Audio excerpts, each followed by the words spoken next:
भारतर जनसंख्या 2036 सुधा 152.2 कोटी पर्यंत वृद्धि पाइपे। एसत 2036 रे लिंग अनुपात 952 को बढ़िपारे बोली परिसंख्यान एवं कार्यान्वयन मंत्रालय पक्षरु एक रिपोर्ट जारी कर केंद्र सरकार डाटा अनुसार 2011 रे देश में लिंग अनुपात 943 रही अर्थात प्रति 1000 पुओरे झीओं संख्या थिला 943। 2011 रे महिला संख्या 48.5% थिला बेले 2036 रे एहा 48.8% को वृद्धि पाइपारे। तेबे 15 वर्ष बयसर कम पिलांक संख्या 2011 तुलन में ह्रास पाइपारे। महिलांक प्रजनन क्षमता ह्रास जोगु एही बयस वर्गर जनसंख्या प्रभावित होई पारे।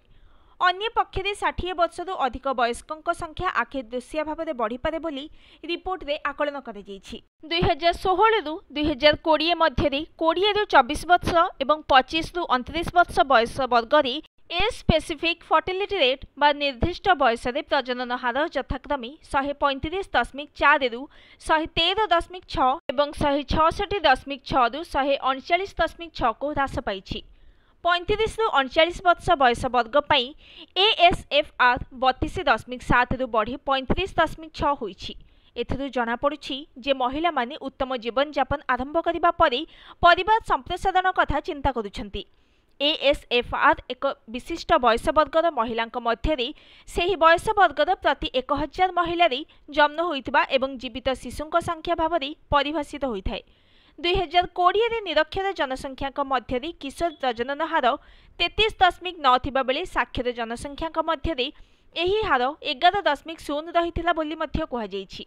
डाटा आहुरी दर्शाई जे शिशु मृत्यु हार विगत वर्षगुड़िक ह्रास पाई। 5 वर्षर कम बयसर शिशु मृत्यु हार 2015 रे 43 थिबा बेले 2020 रे ताहा 32 को कमिछि। पूर्व शिशुकन्या मृत्युहार शिशुपुत्र मृत्युहार तुलन में अधिक थिबा बेले 2020 रे उभय लिंगर शिशु मृत्युहार 1000 शिशु 28 रही। उभय पुरुष एवं महिला क्षेत्र में श्रम बल भागीदारी हार बढ़ी। पीरियडिक लेबर फोर्स सर्भे अनुसार पुरुष श्रम बल भागीदारी हार 2017-18 रे 75.8 थिबा बेले 2022-23 रे यह 78.5 को वृद्धि पाई। सेहीपरि श्रम बल महिला भागीदारी हार एही समय भितर 23.3 रु 37.0 को बढ़ी। अन्य पक्षरे 1999 मसीहा पर्यंत साधारण निर्वाचन में 60% रु कम महिला भोटर भाग नेउथुबा बेले एबे ताहा वृद्धि पाई। 2014 लोकसभा निर्वाचन बेले एही भागीदारी 65.6% एवं 2019 रे 67.2% को बढ़ीथिला।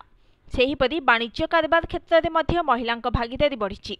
शिल्प एवं आभ्यंतरीण वाणिज्य प्रोत्साहन विभाग 2016 जनवरी 2023 डिसेम्बर पर्यंत मोट 1,17,254 स्टार्टअप को मान्यता देथिला। सेथि मध्यरु 55,816 स्टार्टअप महिला नेतृत्व में चली, जहाँकि मोट स्टार्टअप 47.6% बोली रिपोर्ट में कहुଯାଇଛି। Bureau report news today.